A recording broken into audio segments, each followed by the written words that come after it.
Guys, how you doing? I'm doing okay. I finished watching the movie Deluge, 1933, and I thought it was going to be very slow moving and really not worth much going on after the sequence that I just shared. And as the story unfolded, I discovered what the real story was. And it really, for 1933, oh my gosh, here you have a situation where a man and his family have been separated, okay, by world devastation, okay? They're separated, okay? The children and the wife are okay, and the husband is okay, but they're separated. The husband meets a woman, a lone woman, and they live in a shack in the middle of nowhere and fought against a gang, and they fought side by side together and they fell in love. And but the gang not only attacked them, but they also attacked a surviving village or a surviving town. So they band around and said, "We're going to get this gang because they murdered one of our citizens, one of our women. So they're hurting us, they're looting us, they're stealing from us, they're hurting our people. They're vicious, and we got to stop them. There's no more law, no more police. We got to take care. We got to take care of it ourselves." So they go and go after the gang. Okay. Um, the husband, and the lone woman managed to get one of the gang's guns and were able to fight them off. He killed one of the gang members. That's one fewer to deal with. So they fought side by side against the gang. So this posse, if you want to call it, arrive at where the gang is hiding out and discover the husband with the lone woman. Now, the husband and the lone woman do not think anybody else is alive. Okay, so what happens? Well, what would naturally happen, they fall in love. They realize they're all alone in the world. They only have each other. And they quickly fall in love. And because he thinks his wife and two daughters are dead. So he has to think along those lines. Okay? Now, it's a terrible thing to think that your family is gone and dead by a devastation like this. But he says, we have to go from here. And you and I must start from scratch. So, meanwhile, the wife believes the husband is still alive. I guess it's her brother-in-law who says, "Look, he's not coming back. He's gone. He's dead." She says, "No, he's not dead. I feel it in my bones." He wants to say, "Look, we have to build it up again. So we have to marry and have children." And she says, "No, I'm not having it because I know he's still alive. I'm not going to do that." So what happens? Well, they bring him back, the husband back they finally defeat the gang, well, except for a couple who got away. So they return to the surviving town. And this is what the story is all about. And this is really profound for 1933. Jack, pile the stuff down by the Hollister house. We'll divide it up later. I've got a job to do. Right. Come on, boys, let's go on down the street with it. Here is the husband and the lone woman, who now Of course, we'll have to have a blue-tiled bathroom. believe And a piano. And a radio, do you mind? that his wife and kids are gone. Daddy! Daddy! Daddy! Daddy!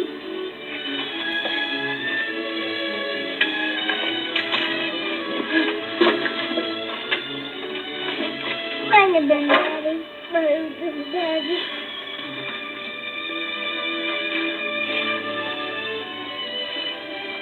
She realized what this means. Is your mother here? Yes, Dad. She's running down. She realized what this means.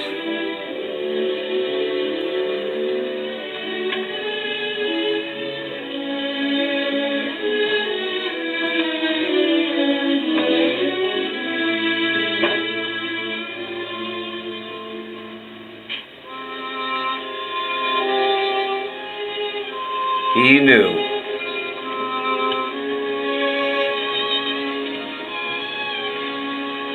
Is there some place I can go for a while?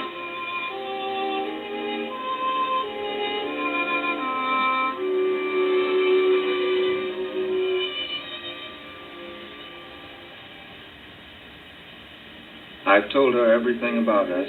I think she understands. It seems a miracle that she was saved. Had I dreamed that she were living, this wouldn't have happened to you. I want you to believe that. I can't explain my feelings toward both of you any more than I can compare Helen and you. My feelings are different, yet the same. All I know is that I love you, and I love her. The happiest hour of my life was when I learned that Helen and the children were living. The saddest is this.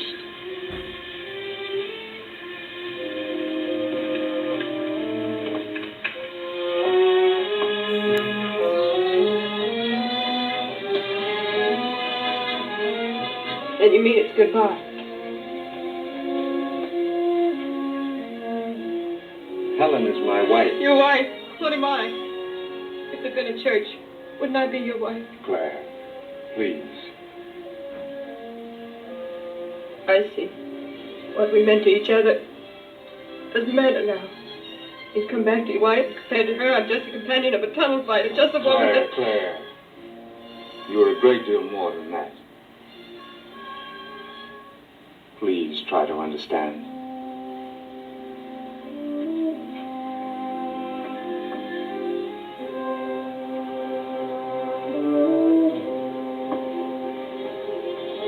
Then it's a question of a choice between us. Darling, I can't make that choice. All right. I'll work it out some way.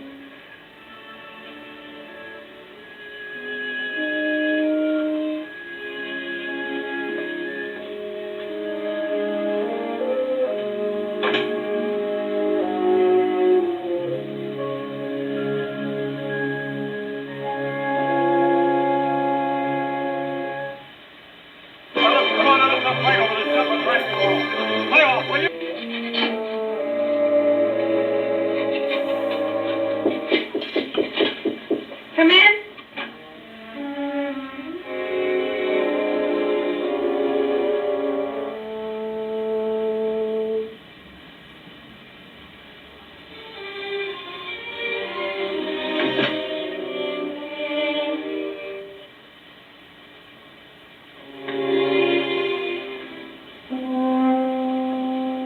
I'm sorry if I disturbed you. I know. You're Helen.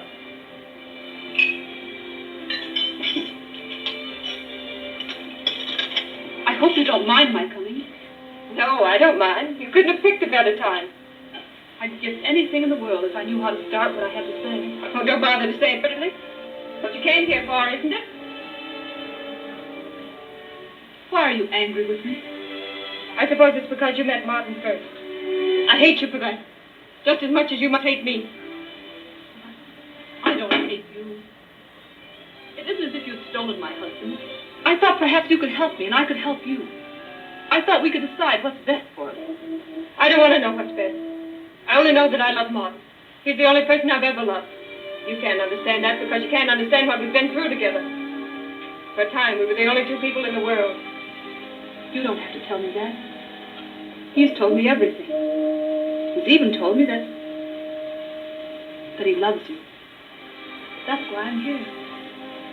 They asked me to give him up? No, to see if we couldn't come to some sort of honest decision. If you mean talk it over calmly, then you picked the wrong time and the wrong woman. I'm used to fighting for what I want. If we'd been unhappy together, if we hadn't loved each other, if we didn't love each other now, believe me, I'd step out of the way. Well, that's where you and I differ. I wouldn't. You lost Martin. You thought he was dead. You went right on living. If I lost him, I wouldn't go on living. I wouldn't want to. You're forgetting something. Children. I've been waiting for that. I knew sooner or later you'd mention the children. Your children, yours and his. Does that mean his love for you is any greater? I suppose next you'll be telling me I'm an intruder. No. I don't think that. Well, I won't listen to you. You've got all the arguments on your side and all the right. But right or wrong, you might as well know that I won't give him up. Not for you, not for the children, not for anyone. Now you'd better get out. Go on. Get out. Leave me alone. Leave me alone!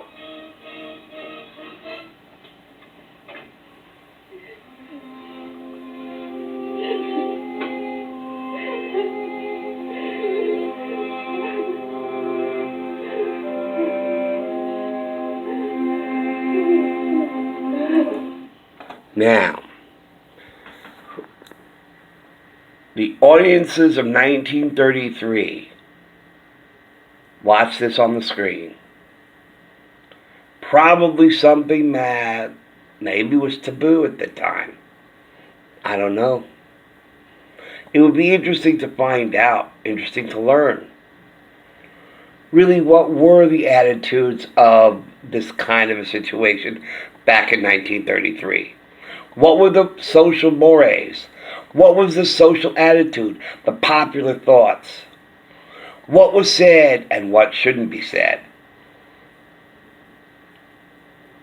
What can be public knowledge and what must be held to a whisper in privacy and never exposed to the public?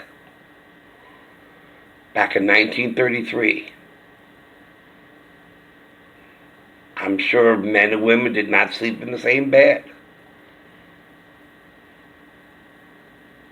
And I'm also sure that living together without being married was absolutely as taboo as incest. So, who knows? I could research it.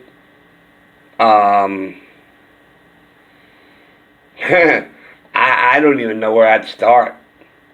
But I tell you though, it would be very interesting to look into it. I'd be curious. I try to find out. I try to learn from movies and maybe cartoons at the time. I try. I do the best I can. I might not have a complete picture, and I probably never will. But at least I could start. But anyway, what were people talking, or rather say, what were people saying to their husbands, their wives, their families, their friends, their neighbors, after watching this movie, after leaving the theater? At the water cooler at work, over backyard fences to their neighbors. What were people saying about this movie? What debates, discussions were brought up as a result of this movie and the issue that was at hand back in 1933? this would be something I definitely would be curious to know. Because while this is absolutely nothing here in 2020, but back in 1933, well, maybe not nothing, but I guess now in 2020, there's probably some area for debate and say, that's an interesting situation. Gee, I don't know what I would do. Which woman is right? Which woman is wrong? Are they both right? Are they both wrong? It's really interesting to think about. And now that I've watched this movie, I probably will not stop thinking about it. Because this is a very curious situation. If you put yourself in either woman's shoes, Helen or Claire, and even the husband, how would you handle it? What would you do? This, I look into see if this was a motion picture that were like Ben-Hur, where the lines went around the block, or something like that, where it was a huge movie. I don't think so. I know what movies were big, and I don't think this movie was as big as Gone with the Wind or Ben-Hur or Birth of a Nation or any of those movies back then. But I tell you, it's really, wow, it's got me thinking. I'm always thinking about behavior, human behavior, individual behavior, psychology, and sociology. Here again is where psychology and sociology merge together and play off each other. What is the sociological impact of that dynamic, of that situation? What is the psychological status? Who's right, who's wrong? Could they have worked it out? Or was it doomed from the start? Very powerful idea. And one that, like I said, I'll be talking about this movie, well, not on video, but to people I know and people I talk to. I'll be talking about this movie a lot. And I'll be recommending it to a person that I know. And say, I think you should watch this movie. Because while the devastation of the first 20 minutes might have been the star element of this movie, it really isn't. It's what you just saw right now. So, anyway, that's it for now. Wow. Man, I'll be thinking about this movie for hours, probably. So anyway, thanks for watching. Thanks for listening. And I'll see you later. Take care. Bye.